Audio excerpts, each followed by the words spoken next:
On second thought, no, I'm not going to talk about these. I was going to talk about some Hawkeye.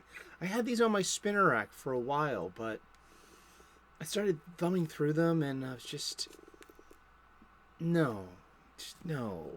Welcome back. It's time once again for the Comics Coffee Table. Pull up a chair. Bring a cuppa, whatever it is you're stuffing under your nose today there, pal. Take a break with us. We're talking about comic books, as we often do, 3 p.m. U.S. Eastern, daily.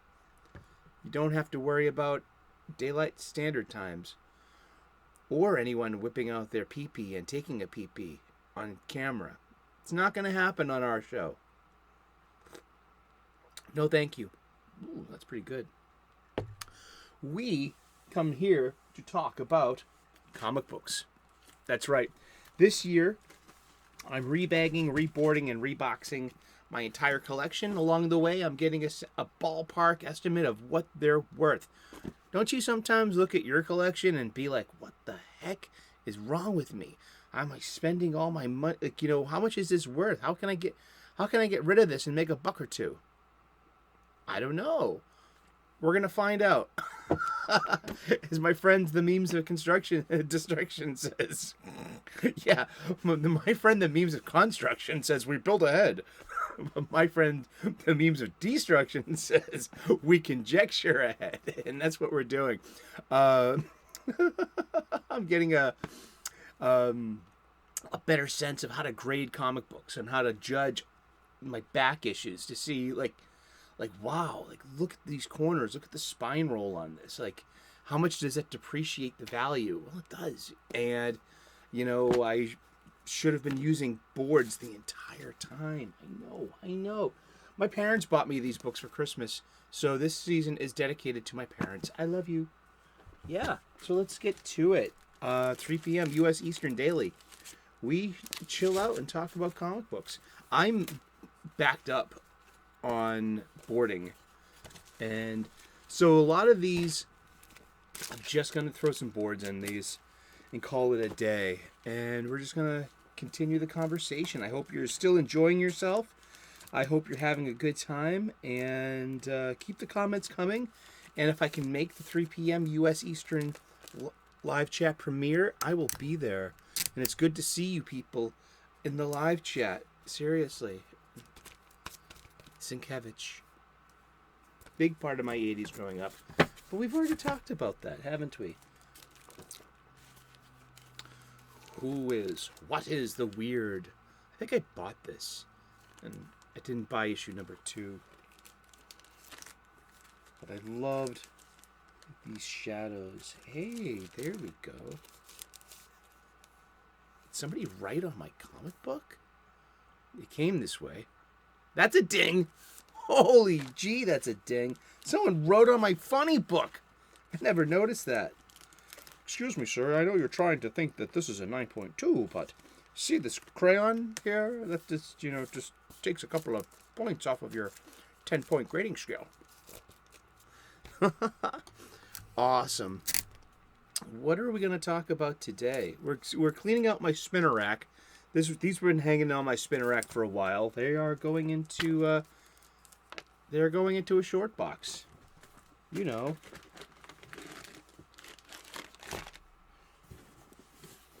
cardboard box that's not the long box. I'm also taking this opportunity to get back to my local comic book shop and not only buy new releases, which very few interested in me, take some chances on some titles I may never have thought of before, just to keep my hand in the game, but also to buy my supplies there to help keep my local comic book shops, the LCS, thriving and open. I know it's hard, and we're losing stores. The market is changing. The future of floppies is fuzzy. That's alliteration, folks. It's a Marvel thing, too. Peter Parker, Kamala Khan, Reed Richards. You name them. They do name them. And so, yeah, I'm switching from long boxes to short boxes. The older I get, the heavier they get. I'm buying my bags.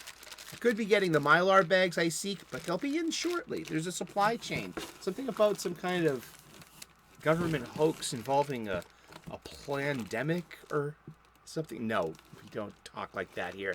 We're not one of those channels. I don't even mean that. I'm just fucking gassing. Seriously. And I just dropped an F-bomb within the first 8 minutes of the show. We're going to get demonetized or put on the bad people's list or whatever it is that's fueling the fears of one half of the aisle, whatever the fuck is going on in this world. I've kind of had it. But also acid-free boards. You notice that, I was going to make a Woodstock joke. They're brown acid-free. Don't take the brown acid. It's not particularly too good. Going to need more supplies. I need more boxes. I definitely do. Because my old long boxes have served their purpose. They've protected these publications, these periodicals that reside within. Let's get back to it. Pico's partying all weekend. He's the life of the party. He really is. He's a party animal. A pocket animal? Pocket monster, you are. You are a monster. A party monster. Indeed. The coffee table was where my friends and I would always meet. There'd be a stack of movies, a stack of music, and a stack of books. And always a stack of comic books, too. We'd be trying to turn each other on to read something. And so, in that spirit, we congregate here at the Comics Coffee Table. Indeed. I hope you enjoy your stay. And I hope you enjoy your break. Oh, yeah. The Phantom. By Peter David, with art by Joe Orlando. Wow. That must have been actually kind of cool. That sounds actually kind of cool, to be honest. As a geezer, in this day and age of bad comic books. I mean, the shit that they want you to spend your money on. I'm so glad that I'm tuned in to all these comic book stations, because I know I am so glad I am not buying X-Men comic books. They're just... Wow, imagine taking chances on these books, and they're just... They're written for someone, not for a lifelong X-Men fan like me. No, they're not. Keep that to your... Shut your pie hole. I'm kidding. Flash Gordon. Visit Scenic Mongo. Dan Jurgens. That's good. There was a retro thing going on in the late 80s. You got to figure people who were 10 in the 1940s were in their 50s. And they're going to be part of this new dynamic direct market that's going to cater to these aging fans. Little do they know that this became the marketplace and is now detested by the comics creators themselves, always chasing after some imaginary new modern audience that's... They don't buy comics. They'll read them online, or they'll pirate them. The high seas, as they say. You can't say that word out loud or something. I love the words you can't say out loud on Twitter and YouTube here. The Killing Joke. Back when it was brand new. Of which I had. Of which also could be an Elseworlds Tale. An Elseworlds Tale is... Wow, see, I'm noticing that. What the... Who put their pen to these comic books? Well, yeah, I'm the one who's been storing them without boards.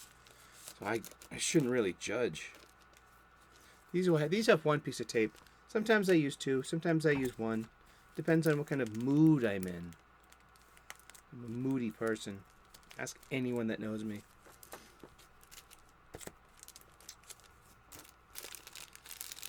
Fascist Britain, 1997. No jokes about 2023, please. I don't care. I only have so many heartbeats and hard-ons left in this body. I mean, how am I going to spend the rest of my life? Worrying about this fabricated social shit? I mean, Seriously.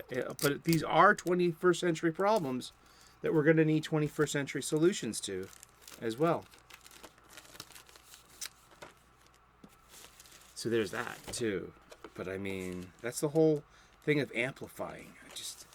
You're amplifying bad people. You're adjacent to them.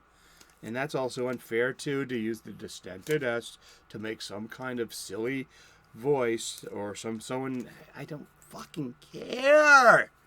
Oh, I'm so fucking over it. I really am. Cosmic Odyssey. This was wonderful. Oh. Mike Mignola. I complimented him on this back in 2013, and he looked right through me like I was a piece of glass. It's like, wow. Because I didn't say something about Hellboy. That's like, what the fuck? What the fuck is wrong with you, Mike Mignola? What the fuck? The fuck, man? Fuck you. Seriously. Look at me like I'm a fucking piece of shit. Fuck you. Here's your outrage. There's your internet outrage. The audacity to fucking compliment you on a DC thing that I fucking love. Here's some outrage content. Yeah. Who gives a shit? Really? Who gives a shit? We're here to enjoy this. What are you buying? Let me know in the comments section in the live chat. Like, what have been your picks this past couple of months? I've been buying Flash. I started buying World's Finest. These are DC comics. It's gonna take a really interesting Marvel comic for me to spend my money there.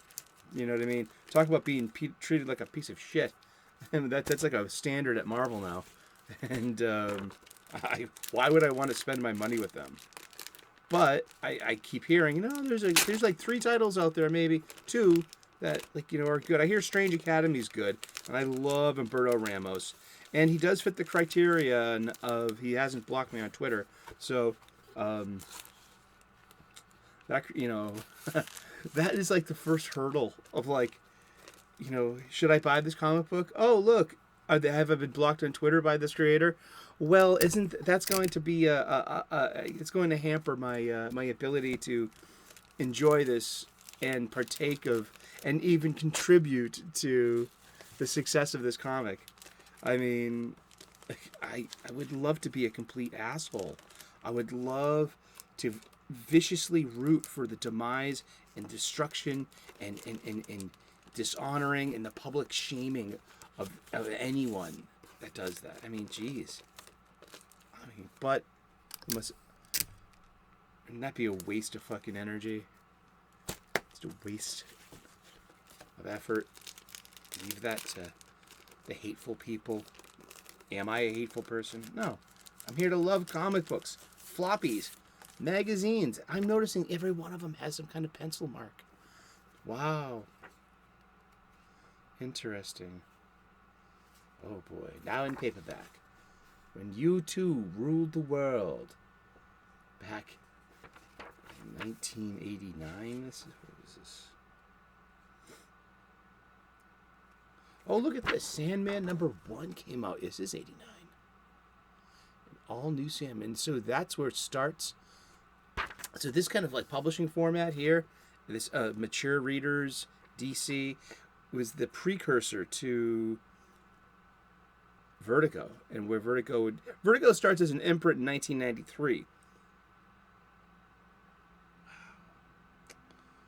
Here we go.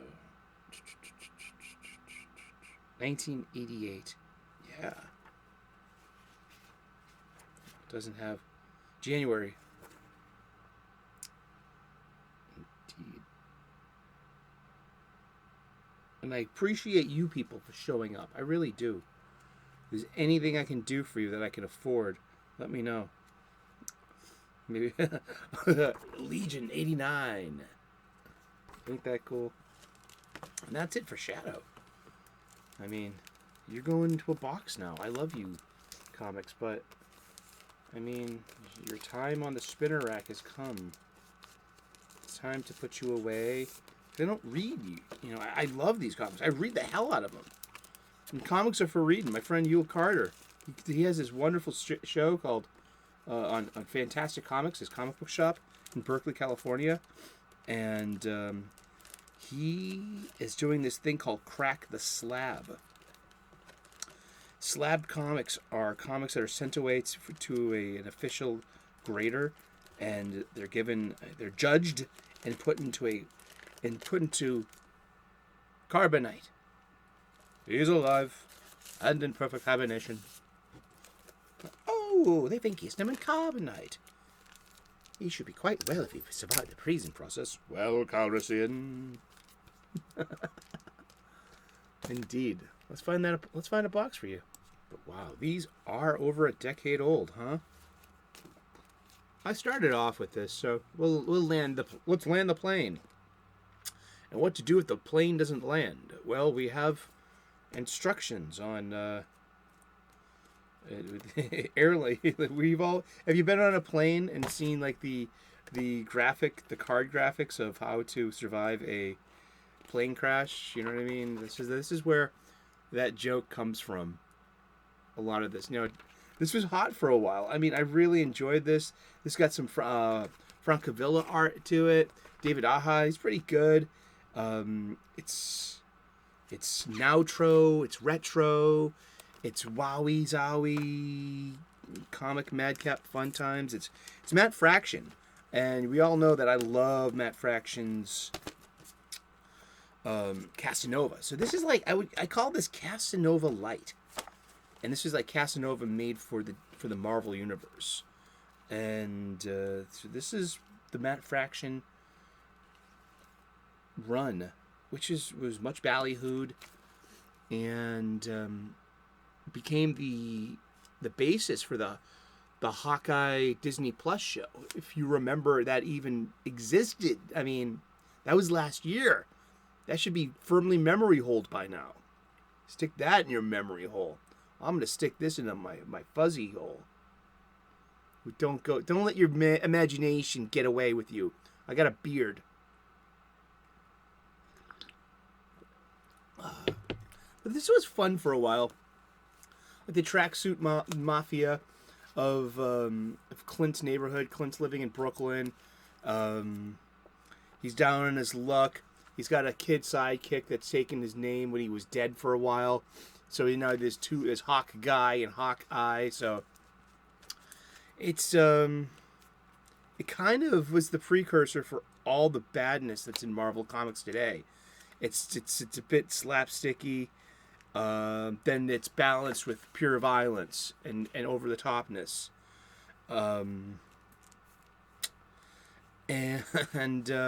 It's makes Clint to be a lovable loser. You can't win. And so I'm looking at this now in the hindsight of history of where we are today is cultured in comics, and especially being a man trying to enjoy what was traditionally a boy's hobby. And this is maybe pretty much where it began, with like emasculating our heroes, and maybe even before that. I am talking out of my ass. I really am. But these have been on my spinner rack for a while, and they're coming off. And yeah, they're going to go into a box now. I mean, I could sell. These were like $18 each. 17, 16, 18. Yeah. And I would be lucky if I could get $20 for this, because I've got trades from the local comic book store, used trades from the, five for $20. I did get this floppy that was that already collected in there. This was the Pizza Dog issue. Pizza Dog is he's a dog that was being abused by the Russian tracksuit mafia of Clint's neighborhood. That's his like ongoing antagonist of the tenement, and so you have all the denizens of the building that become parts of the story, and like Garth Ennis did that before, and like in Punisher Max, or no, it wasn't before Punisher Max, but the Steve Dillon Garth Ennis Punisher with Frank Castle living in an apartment and having to deal with, Spacker Dave, and then the overweight guy, and this one and that one, and Frank trying to fit in with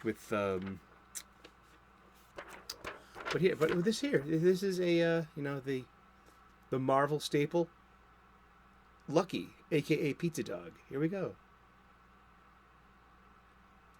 And the info drop page brings you up to speed. PDQ. Let's read the indicia colophon on this. This is Hawkeye number 11, August of 2013, and this is a far cry from the Hawkeye that I loved. Say like back in West Coast Avengers number 1. Like West Coast Avengers was an 80s title, and that was like prime real estate for me as a kid. Let's look that up real quick. West Coast Avengers. You had the Silver Centurion, Iron Man outfit. Yeah, West Coast Avengers number 1, September of 1984. You had Hawkeye. His wife at the time was Mockingbird, who I think was a Skrull by then. She gets replaced by a Skrull. And the whole Secret Empire thing. There's Tigra, there's Wonder Man, and Iron Man. And it was renamed Avengers West Coast in issue 47. I'm reading this from the wiki. You guessed it. And they try to come back in 2018, but that was like, just Marvel Comics are just not what they used to be. Oh, man. It's a greater disappointment than my love life. I'm ripping off Red Letter Media again. The Star Wars prequels were like more disappointing than my son. Oh, that's the Mr. Blanket voice. And you should check out Red Letter Media. But yeah, this is the famous Pizza Dog issue where Pizza Dog, Lucky's a smart dog, and he's missing an eye, and he loves leftover pizza. That's why he's known as Pizza Dog. But this is where someone like your boy Zach, say, like, or Ethan Man Skyver, it's like they're making these comic books that are basically airline safety manuals that we, and this is where that comes from. Now, it was cool, like back then, sure, because it was fun, it was new, but it quickly became overused. Yeah, everything's from Lucky's point of view. And it's kind of like these actually, pretty sure that these same panels are in another are in other comics as well, and it's just like issue 10. Remember, this is issue 11, so I'm pretty sure did all of this happen again in issue 10. I don't even want to look at it. I'm kind of done with it. And at the end, Clint's further emasculated when Girl Hawkeye goes to the West Coast and takes his dog. Kate goes on a journey of exploration and growth and, the American cross-country trip, and takes his fucking dog with him. And during this title, he's just put down by all the women around him and his ex-wife, and by now it's like Bobby's left, Mockingbird has left him, and he's just a loser. And he used to be like a cool cape chaser, smart, handsome, dashing, dangerous, and lovable too. But looking at this a decade later, in our now, I'm just put off by this. Hey, taste change, right? Thank you so very much for tuning in today. We've been talking about comic books. We're going to talk about comic books every day for the rest of the year, 3 p.m. U.S. Eastern. Subscribe. Turn on those notifications. I'd love to be part of your YouTube day. I'd love to earn your subscription. We make daily content here. And thank you so very much. Namaste. Good luck. And God bless. We will see you again tomorrow in those funny pages. Ciao. Bye-bye.